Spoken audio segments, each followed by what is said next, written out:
beautiful course at Torrey Pines. Some of the best golfers in the world competing at the Farmers Insurance Open, the PGA Tour. It's on CBS, and it's streaming on Paramount Plus. Harris English. Welcome back to the Madison Square Garden. We are taking a time out since we are only trailing by 10 points. Can't get the handicap down like with your boys down in Jupiter Rep. They'll just bring cash. with your crew, yes. The update with Dylan Harper. He did start the second half, but he came out at the 18:30 mark. We have not seen him since. That ankle injury that kept him out of the starting lineup, gave it a go in the first half. Yep.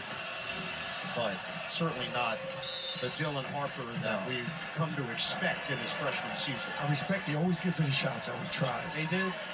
Admirable. Michigan State up by 10. And we're back underway. 1-3-1. First, he did this last year in practice with a catch release. It's Zappala. And that's there, that lob on that diagonal. But he practiced it at the preseason, didn't use it, to my mind, often. But you know, they went zone one time in the first half. Michigan State hit him in the middle with a jump hook. They go 1-3-1, they hit him with a lob at the baseline. Michigan State's so prepared. Bailey tried to go backdoor there to Hayes. The ball was knocked out of bounds by the Spartans. And that was one of the points that Tom was making to us, the back cut, and they were ready for it. Yes. The old Princeton step and go. They were worried when they helped too much on Bailey, they get beat on back cuts. Get it inside. Foul is called. It will be Durkak shooting a pair. Alvin always in the mix, does a lot of little things. Got there a little bit late, trying to help. How about the effort Durkak's put in today for the Scarlet Knights? He's done a great job. He's worked defensively too. He's been on the glass. Do you think when he was at Murray Mac, he said, I'm going to go to the guard someday and knock him dead? Play against number 18 in the country. Give him 16, maybe 17. Yep. Some of the stats across the board. Rebounding numbers in favor of Michigan State. They're plus 10. Paint points. Spartans plus 18. So they're just doing it the way that they've been doing it this season. Spreading it around, sharing it, and then different combinations on the floor that seem to work and have chemistry. All over their practice facility, they have strength in numbers.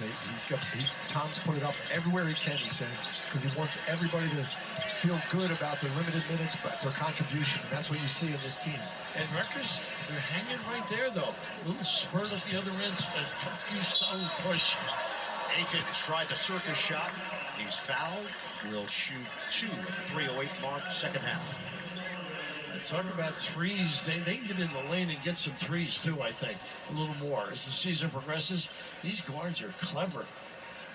One of the things Michigan State's taking advantage of is the new rule where referees are not really calling charges anymore. If you get to that 1 foot and the defender's not set to automatic block, and Michigan State's taking advantage of that and just going at those guys, making contact and get to the foul line. That's why they get to the foul line so much. And just to add context to the depth that Tom Izzo has, 10 players are averaging 14 or more minutes. It doesn't normally work that way. You might have an 8th, 9th, or 10th man play 6, 7, Right. 8, but to play 14 or more.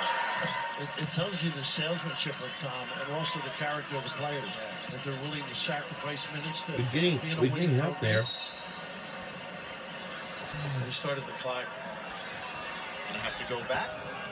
Usually if I had 10 guys playing that few minutes, that was 10 phone calls to parents I had to make after the game. Your guys They played weren't happy 38. enough with their time. Exactly. Yeah. But Tom really spends a lot of time talking to these guys about that because they'll play 14 minutes and only score 5 points and be very effective. But fans and even social media people will say, you didn't have a good game.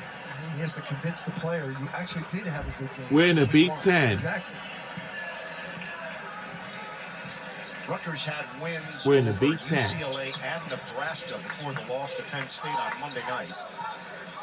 We mentioned the injury to Emmanuel Obole. He's done for the year with a knee injury. 3 wide. Oh. High arcing jumper doesn't go for Davis. Tracked down. Oh no. Take many. Ian, to your point, in that Penn State game, I felt like they were ready to win that game. They were leading most of the game, and then Harper got hurt. Rutgers been playing some great basketball, and I think Harper gets healthy. They can beat anybody by the effort they're showing today. He's had a rough 2 weeks. We mentioned it earlier. Rutgers made the NCAA tournament in 2021 and 2022 under Steve Pike. The last couple of years, bit of a dip last season, 15 and 17, 7 and 13 in the Big Ten. And the new setup in the Big Ten also is if you fall too far, you don't even make the conference tournament. That's right. Richardson hangs and hits. That's what I think can help your three-point shooting. Get there, and the overhelp, and you step in threes. But what I'm saying, Raph, is they're good at that, taking the hit and still finishing. Even though they get the foul call, they still finish at the rim. Bailey. Oh, ejected there by Carr. What a game he's had. Get it back. Bailey steps into it. It's short. Look at Colin Carr. We got it back, stolen away. He gets to go. Timeout call. 2 minutes to play. And we're catching up. 20 points off the bench to lead the Scarlet Knights. 69-58, Michigan State leads. We're on B10 on CBS.